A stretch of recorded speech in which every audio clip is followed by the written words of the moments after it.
Welcome to my YouTube channel Shreyas at classes.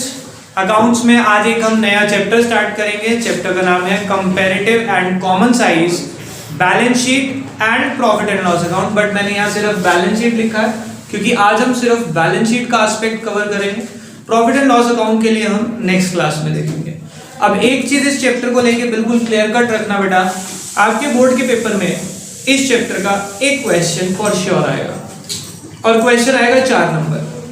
और question होगा, अगर आप बात करें पेपर जहां पे एंड हो रहा होगा उससे सेकंड या लास्ट या थर्ड लास्ट क्वेश्चन होगा। ठीक है, क्वेश्चन का सीक्वेंस भी पता लग जाता है बच्चे को, मैं खुद बता दूंगा। बट अगर उसके बाद भी आप गलत करके आते हैं, क्योंकि इस क्वेश्चन में सिर्फ प्लस माइनस मल्टीप्लाई डिवाइड के अलावा कुछ है नहीं और एक फॉर्मेट याद करना है आपने।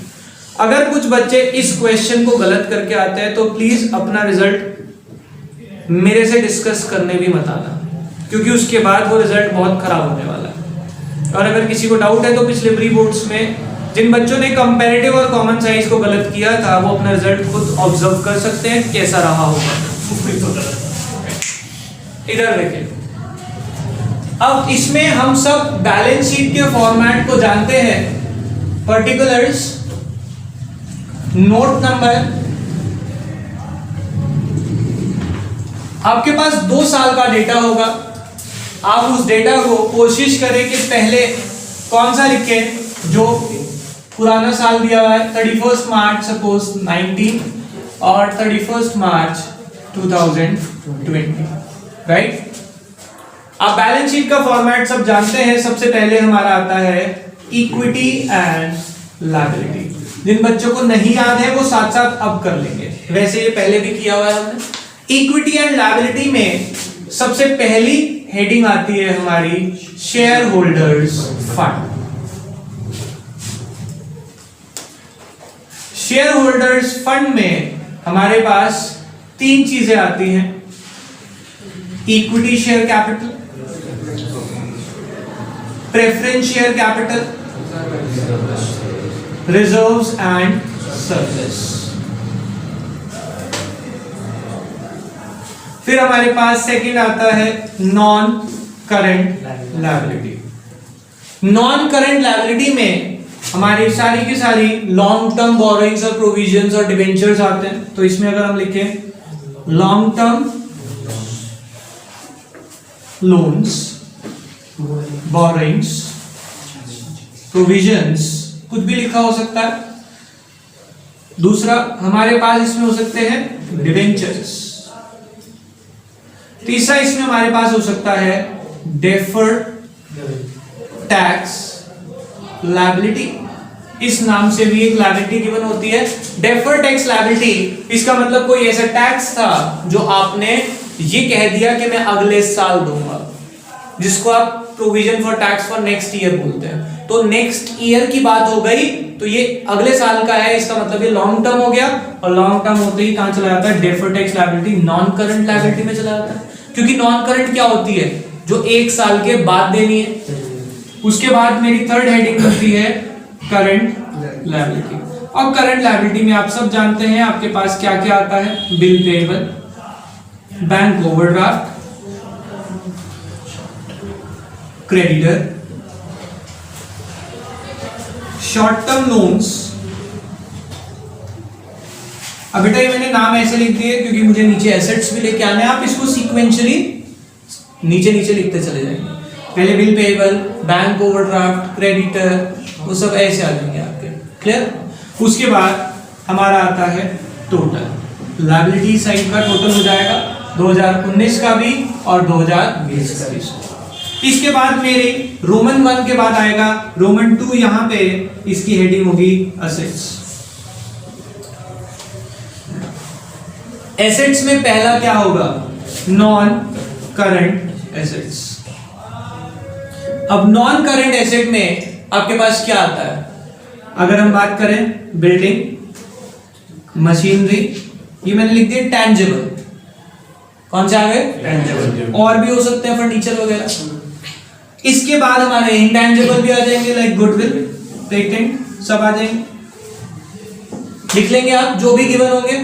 यस, क्लासिफिकेशन में तो अब कोई प्रॉब्लम नहीं होगी, इतने चैप्टर में कर लिया। इसके बाद हमारे पास सेकंड हेडिंग आती है करंट एसेट। करंट एसेट में हमारे पास क्या क्या आता है? Cash in hand, cash at bank, bill receivable, yes, stock, ठीक है, बिल रिसीवेबल, स्टॉक, डेटर्स, बहुत सारी चीजें आ सकती हैं, प्रीपेड एक्सपेंसेस, ठीक है, ट्रेड रिसीवेबल, ठीक है। अब यहाँ पे मुझे एक चीज एक्चुअल में मैं इसलिए रुका था, यहाँ पे हमारे से एक दो चीजें रह गई, जैसे कि हमें दिया है long term loans and advances, क्योंकि एडवांसेस हमारा क्या होता है बेटा? एसेट। बताया आपको बहुत बार, अगर वर्ड एडवांस है तो वो एसेट होता है, और अगर वो लॉन्ग टर्म है तो यहाँ शॉर्ट टर्म है तो यहाँ पे, ठीक है।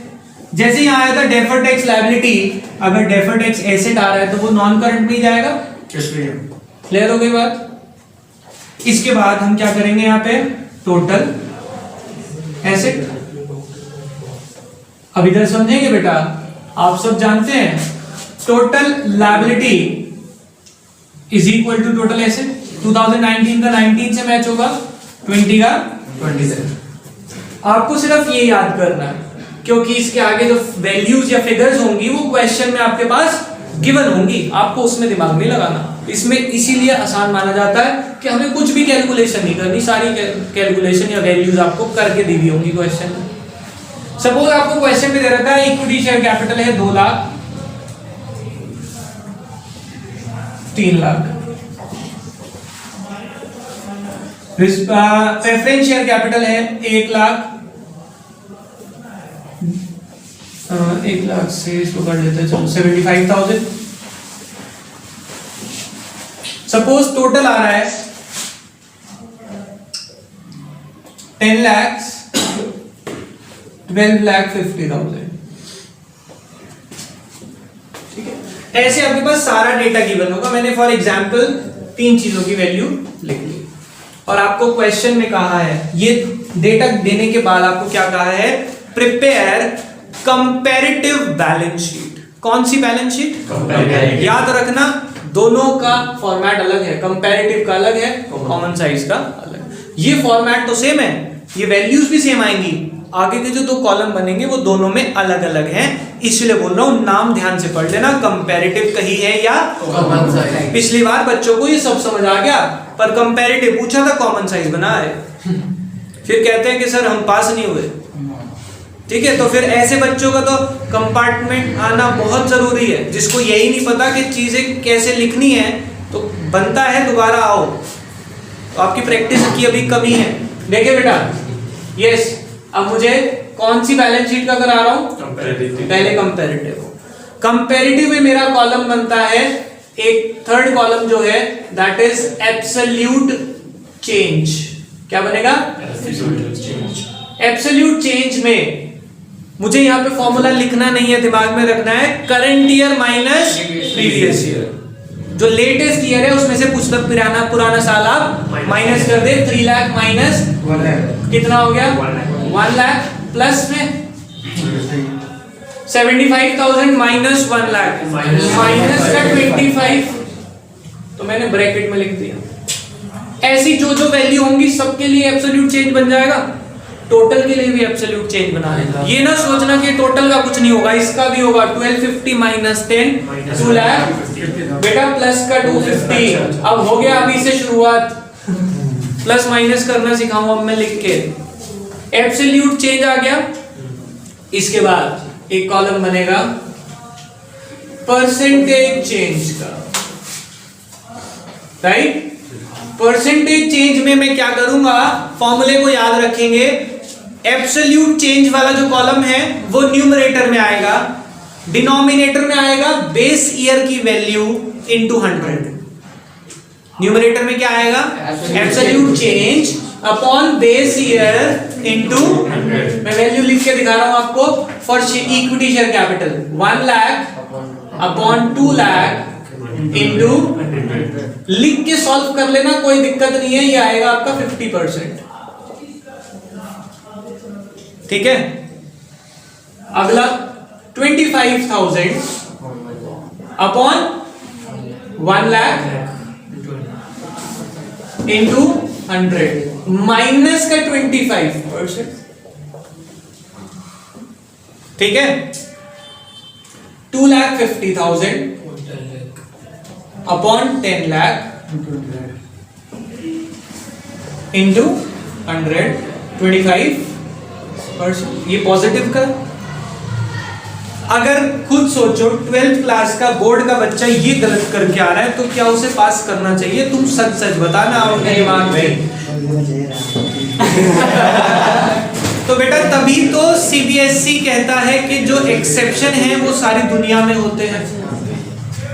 इसमें और इसमें फर्क भी तो होना जरूरी है ना। तो वो फर्क आप खुद डिसाइड कर लें कि आपको क्या करना है। ये समझ आ गया? कोई प्रॉब्लम इसमें? अब इसके आगे हम करेंगे कॉमन साइज, बट उससे पहले आप इसको नोट कर लें एक बार। हाँ जी बेटा, ये हमने किया कंपैरेटिव का फॉर्मेट। अब इसमें बस एक चीज क्लियर रखना कि आपको जितनी भी वैल्यूज है हर एक के लिए थर्ड और फोर्थ कॉलम बनाना है। ऐसा मत करना कि 2 वैल्यूज करके दिखाई थी सर ने, हम भी 2 का कराते हैं, टोटल पूरे नंबर मिल जाएंगे। आपको जितने भी लॉन्ग टर्म बोरोइंग ये सब दिया होगा, सबका डिफरेंस और सबकी परसेंटेज। और मैंने लायबिलिटी का टोटल करके दिखा दिया तो कह रहे सर एसेट का भी करना है, सबका करना है, बेवकूफ। अच्छा, ये कौन सा बेटा? कंपैरेटिव। अब हम कर रहे हैं कॉमन साइज। अब अगर मुझे कॉमन साइज बैलेंस शीट बनानी है बेटा, देखो आप ध्यान रखना, मैं बैलेंस शीट का फॉर्मेट चेंज नहीं कर सकता। जो बैलेंस शीट का स्टैंडर्डाइज फॉर्मेट है वो वही रहेगा जो पहले हमने याद किया। 2 डेटा गिवन होंगे आपके पास क्वेश्चन में फॉर श्योर। बस आपको क्या बनाना है? कॉमन साइज बनाना है। तो इसका जो थर्ड और फोर्थ कॉलम जो हमने पहले बनाना सीखा था उसमें थोड़ा सा चेंज आएगा। यहां तक का बिल्कुल as it is copy paste करना है अपने फॉर्मेट और वैल्यूज को। अब जब मुझे कॉमन साइज बनानी है, कॉमन साइज में मेरा बनेगा percentage as on 31st March 2019, percentage as on 31st March 2020, right? अब मुझे दोनों की परसेंटेज निकालनी है, यानी कि किसी भी कॉलम में मुझे एब्सोल्यूट चेंज नहीं निकालना। इसको देखो आप समझें, वो थी कंपैरेटिव। कंपेयर करने के लिए डिफरेंस तो निकालना जरूरी है ना, अगर याद रखना है पेपर में। आप कंफ्यूज हो रहे हैं किस में क्या था बेटा? जब कंपेयर करेंगे तो डिफरेंस तो निकलेगा, तभी कंपैरेटिव में डिफरेंस निकाला। कॉमन साइज में कंपेयर नहीं कर रहे क्योंकि नाम क्या है? Common size. तो हम कंपेयर नहीं करेंगे, हम हर एक को अलग अलग लेके चलेंगे। 2019 का अलग, 2020 का अलग अलग। अब जब मैं 2019 के लिए निकाल रहा हूं तो इसमें एक सिंपल सा फंडा होता है, हमें परसेंटेज निकालनी है बेटा। परसेंटेज में न्यूमरेटर अपॉन डिनोमिनेटर इनटू 100 होगा। क्या न्यूमरेटर होगा और क्या डिनोमिनेटर होगा? छोटी सी बात समझ लेना, जिस चीज की वैल्यू निकाल रहे हैं, लाइक इक्विटी शेयर की निकाल रहे हैं, तो न्यूमरेटर में तो वही आएगा, डिनोमिनेटर में टोटल इनटू 100। समझ आ गई बात? 2019 के लिए जब निकाल रहा हूं और इक्विटी का निकाल रहा हूं तो इक्विटी अपॉन टोटल इनटू 100, यानी कि क्या आएगा? 2 लाख अपॉन 10 लाख इंटू 100। ठीक है, ये आ गया आपका 20%। 1 लाख अपॉन 10 लाख इंटू 100, 10%। अब सर इसका भी निकालना है क्या? हाँ जी, 10 lakh upon 10 lakh into 100। Denominator में हमेशा टोटल ही आना है, न्यूमरेटर में जिस चीज की वैल्यू निकाल दो वो आ जाएगा। तो यहाँ क्या आ जाएगा? 10 lakh upon 10 lakh into 100 is equals to 100%। Yes, maths सिखाएं अब थोड़ी सी। कह रहे 100 का ही नहीं, मेरे को पता था इसने 100 निकाल, 10 लाख का है बेटा। 10 लाख से 10 कैंसिल हो गया तो 100% आ गया। यस, इधर देखें, देखो ये अभी जैसे मैंने एकदम बोला, इसे लगा कि मेरे लिए गलत ही कहा होगा, जबकि मैंने बात सही बोली। एकदम बच्चा क्या होता है, हेजिटेट, नहीं नहीं मैंने ऐसे पाई, मैंने कहा 10/10 into 100 100 बोला नहीं, तो मतलब गलत बोला ना। चलो होपलेस मत हुआ करो इधर से, ठीक है। अब मुझे 2020 के लिए निकालना है। यस 2020 के लिए जब मैं इक्विटी शेयर का निकालूंगा तो बेटा क्या वैल्यू होगी बताना जरा, एक मिनट। 2020 के लिए 3 lakh upon 1250 वेरी गुड, हमारी वैल्यू आएगी 3 lakh upon 12,50,000 into 100 minus. Next preference share के लिए क्या यूज करूं, 1 lakh upon 10 lakh बेटा 2020 के लिए 75 upon 1250 into 100. 75,000 upon 12,50,000 into 100। Ayush इसका निकालना है या नहीं निकालना, 1250 अपॉन 1250 इंटू 100। समझ आ गई बात। तो ये हमारा कॉमन साइज है, 2 मिनट का टॉपिक होता है, बट बच्चा इसे भी गलत करके आता तो सच में गुस्सा बनता है, और इसलिए कहता हूँ कि डिस्कस मत करना फिर मेरे साथ कि पेपर कैसा होगा। तो अभी फिलहाल के लिए इतना ही। जो प्रॉफिट एंड लॉस अकाउंट का फॉर्मेट है वो हम करेंगे नेक्स्ट क्लास में। अभी के लिए बाय बाय।